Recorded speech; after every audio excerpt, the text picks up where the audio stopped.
Hello, a huge welcome to you. Today I'm going to talk about necromancy. Now I've already made a video on death and ghosts, so this is really its follow-on.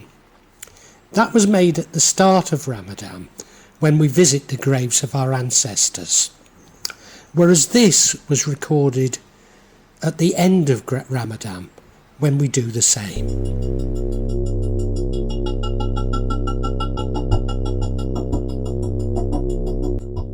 Now this is part of a new section to the magic of Java called The Real Magic of Java.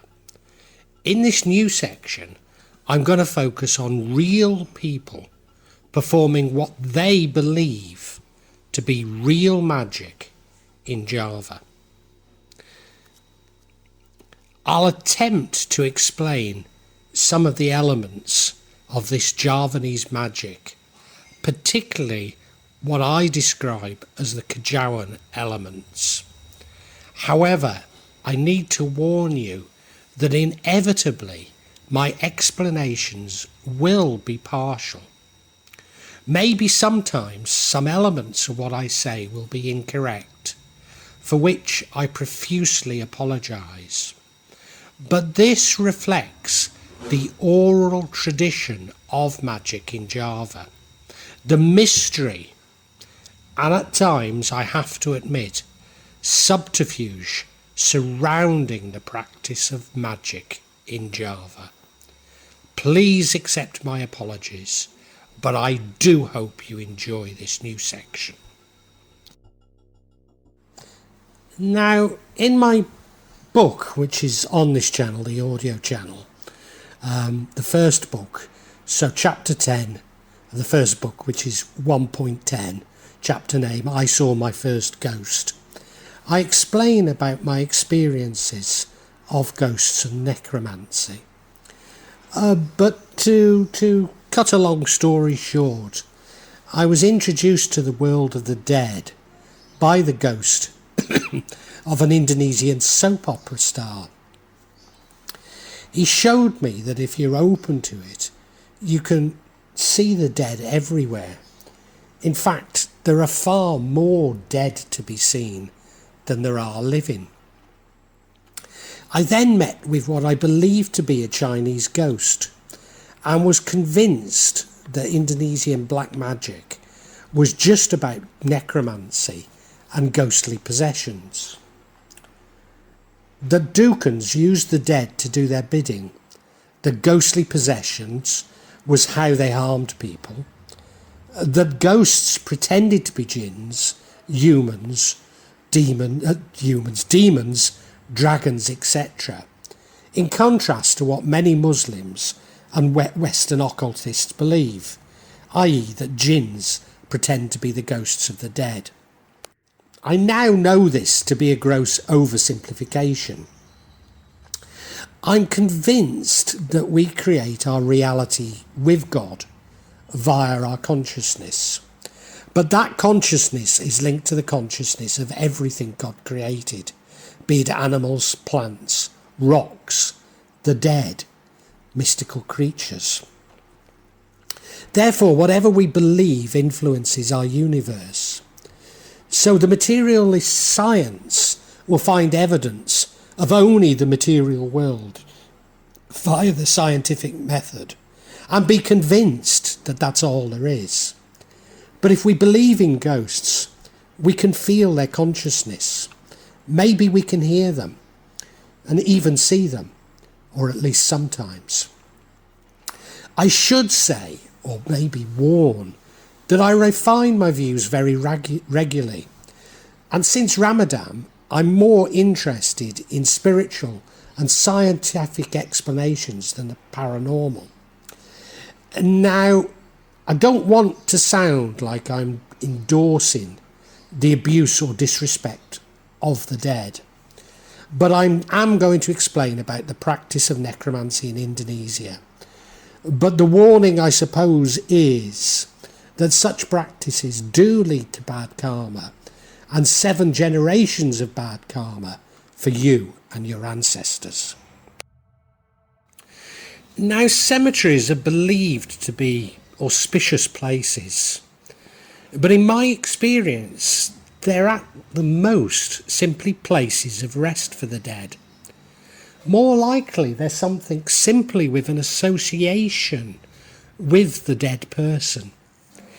Indeed, some ghosts have found that space is a human constraint and can be in more than one place at a single time.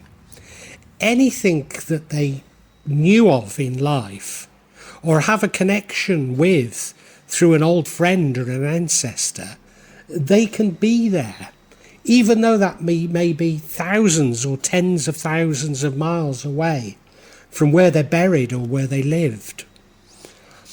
Ghosts do tend to gather at crossroads because this is believed to confuse them, and they're believed to be more prominent in a house whose door is at the end of a road or an alleyway facing that thoroughfare. So if you look down a road like a cul-de-sac and you can see a front door, it's that house where ghosts are believed to congregate.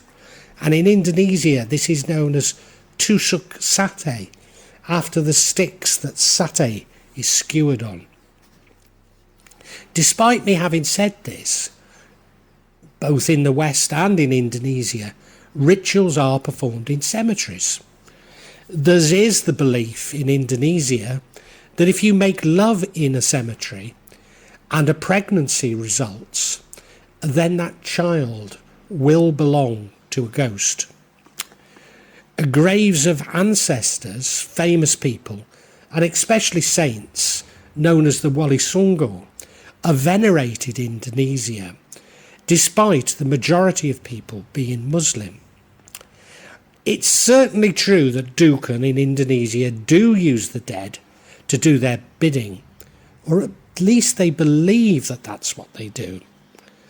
I've seen dukun, maybe they're using subterfuge, but allowing the dead to enter them for divination. Dukun often do this by using objects, items that the dead will be attracted to. This is especially true of people who have died with habits and addictions.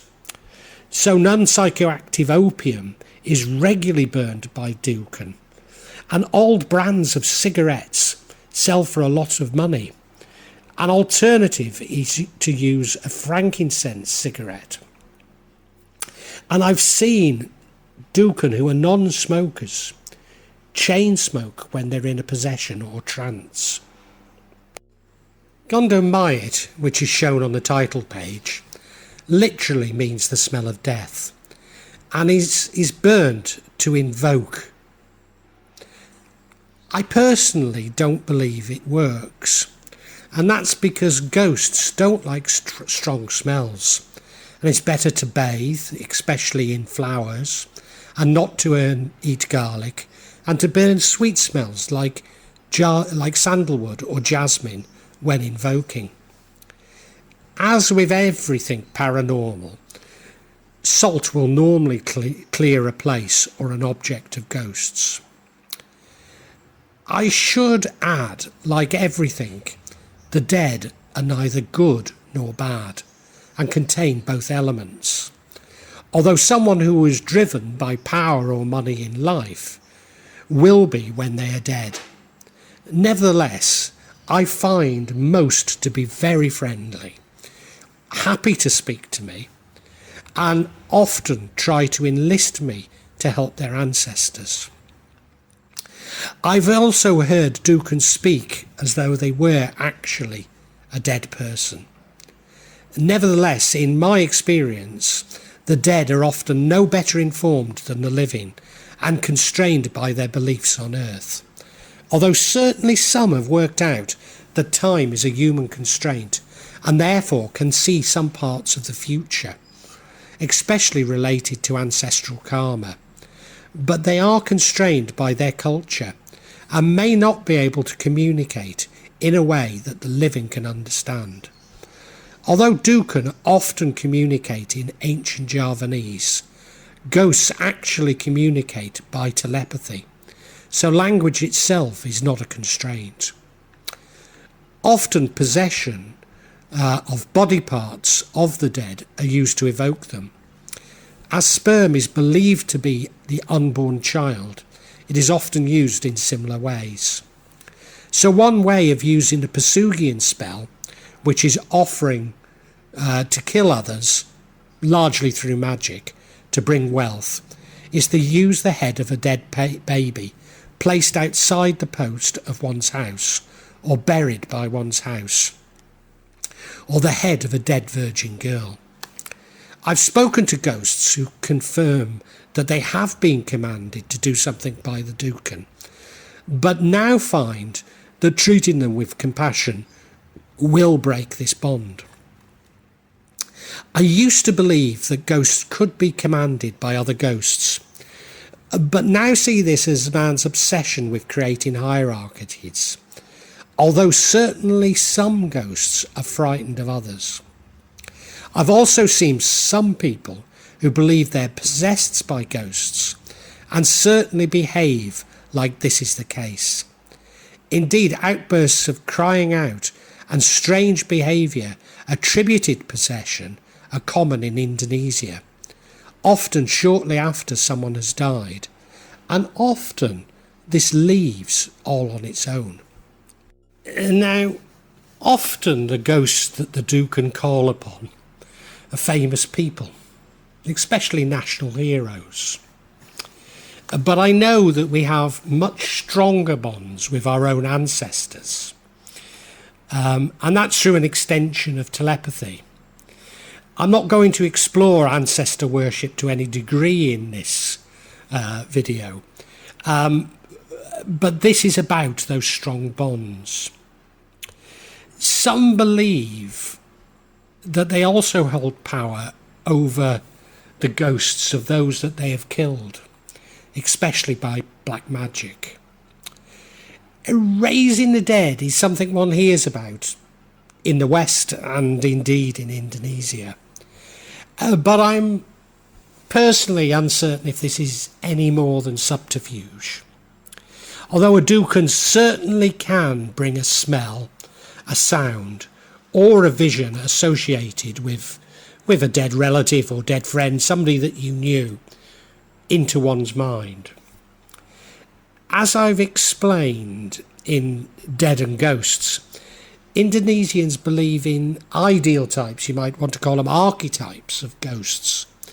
And each of these is evoked in a different way, as though they were demons or jinn, as I explain in the Death and Ghosts video.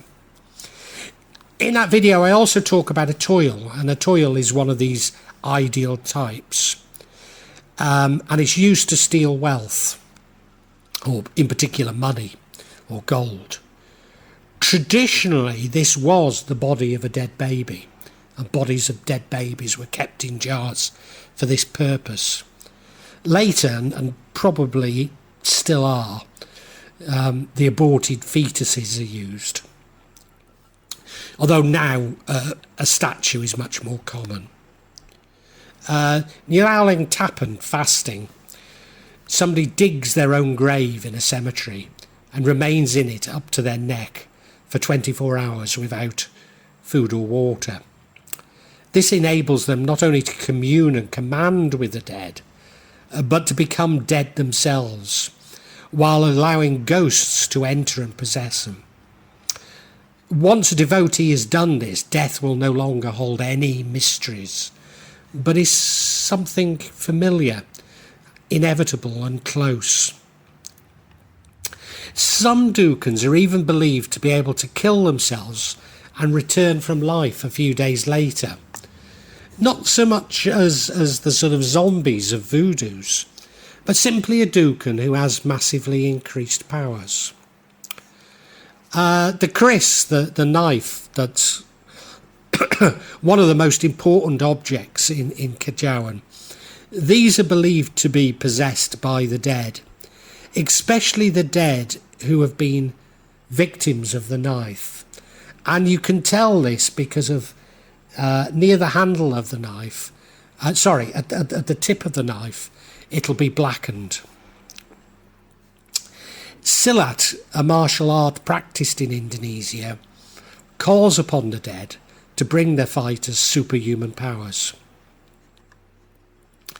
Now, I'm really dealing with the Javanese, but Chinese Indonesians, of course, use many traditional rituals in necromancy, including burning of joss, which can include paper money, paper items, even paper BMWs for the dead to use in the afterlife.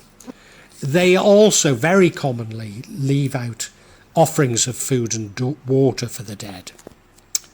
In Toraja, the Torajan people of Sulawesi, the dead are stored in limestone caves and taken out once a year. They're cleaned, dressed in the best clothes, perhaps given a cigarette to smoke, and walked around the village. But some believe that they can walk all by themselves. The Dayak people of Kalimantan, which you probably know as Borneo, reinter their dead to sacred places. They also have a ceremony which involves cleaning the skulls of their enemies, and these would be the skulls that would have been gathered during their headhunting days. One thing I've not discussed is using the ghosts of animals, which is very common in Indonesia, and I probably ought to cover it in another section, but essentially many of the principles are identical to dealing with the ghosts of humans, particularly the use of animal parts. So yeah, I think I'll cover that sometime later. Well, I really hope you've enjoyed this. Because these are real events, I can't say how regularly I'm going to be adding to this subsection. Because I don't know how often they're going to occur. But I would imagine that they'll be at least every couple of months, maybe monthly. Now, if you'd like to know when that's going to be, please subscribe and hit the button, and you'll get information on when new ones are released. I'd love you to make comments and ask questions, and if you do, I'll attempt to answer them as honestly as I can. I promise you that there's no attempt on this channel or this part of this channel of me. There'll be no attempt by me at any type of subterfuge. I'll try to be as honest and open as I possibly can be. Inevitably, there will be some of you who disagree with my interpretation, and we can agree to disagree. But what you're seeing is real stuff here. What I'd love you to do, if you enjoyed this, is look at my other sections. Particularly, I've written novels about magic in Java, and they contain much more information in them, especially me trying to understand the theories of magic, the psychology of it, and I try and intersperse them with a sort of spiritual dimension. Anyway, thank you so much for watching, and God bless you.